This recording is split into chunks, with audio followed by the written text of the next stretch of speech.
Hello, this is Michael Paul with New Orleans Scottish Rite College.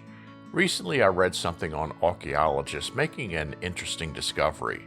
They found artwork of 3 wild pigs in a limestone cave on an Indonesian island.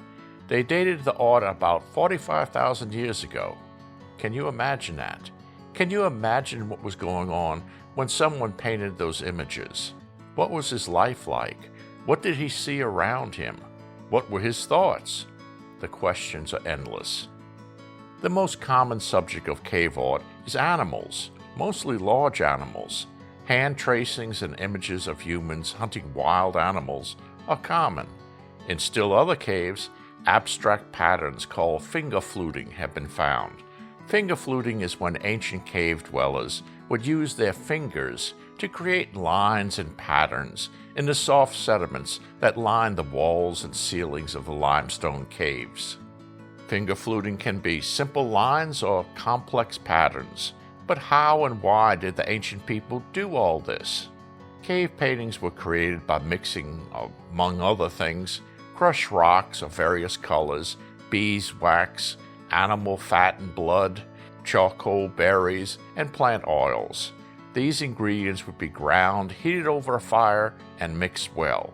The paint would then be applied to the cave walls by fingers or twigs chewed down on one end to fashion a primitive paintbrush.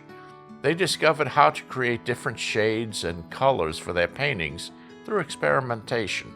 As to why ancient humans created this type of art, well, why do we create and appreciate art today? There are many reasons. Life and death could be quick for early humans. A successful hunt that brought back a good deal of food was something for them to celebrate. So, the one who could draw recorded the event on the wall. Just like we take pleasure in a painting or a photograph of some beautiful place that we have visited or would like to visit, maybe they enjoyed remembering the good hunt. Maybe seeing the hunters in the act of taking down their meal brought back good memories.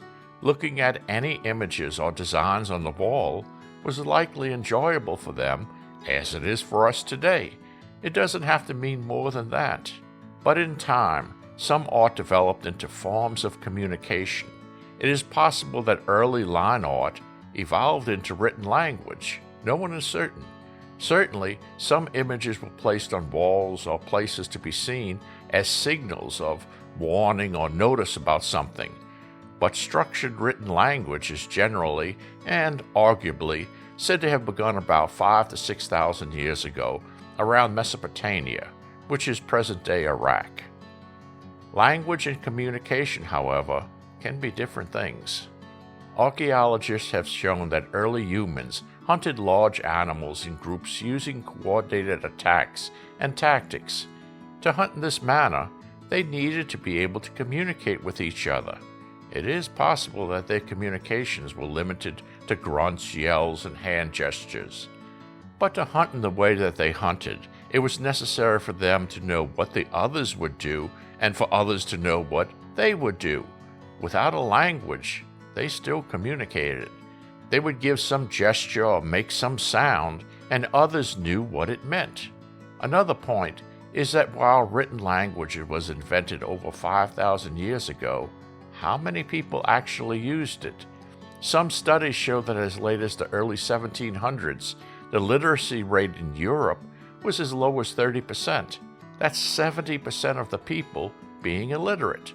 By 1800s, it was still only about 50%. Studies also show that in rural areas, the literacy rate was even lower. If that many could not read, how did they go about day-to-day life? Well, let's say someone was traveling and came into a town. They would need a place to stay for the night. They would see a building that had the word inn on it. That's the place. But how would they know what that meant if they could not read? They knew because below the word was an image of a bed. Need a place to eat? The sign for that might include eating utensils or a plate of food. A tavern might have a mug of ale on the sign. These were very much forms of communication that provided important information to people, but they were not words. They were symbols. Without the use of written language, information was provided and received. As Freemasons, we know well how symbols are used to educate our members. We use common images to represent moral lessons, but we were not the only ones. The Renaissance ushered in a new world of symbolic communications through European art and literature. Enlightenment was the demand of the people, while kings, emperors, and religious leaders desired ignorance for the masses, and that would be because ignorant masses are far easier to control. The people wanted light. The problem for the people was that if they displeased the rulers, they could face imprisonment or, in some cases, horrible deaths. They then turned to symbolic communications. During the Renaissance, everyday things in life took on dual meanings. Animals, fish, birds, flowers, food, and even more have been used as symbols of things or ideas that would be disapproved of by the controlling powers. Colors played a significant role in symbolic messages, as did clothing, jewelry, shoes, all barefoot, and background settings. Art from the Renaissance period is filled to the brim with messages hidden in plain sight. Artists could communicate thoughts about religion, politics, or any aspect of life through art and remain out of trouble.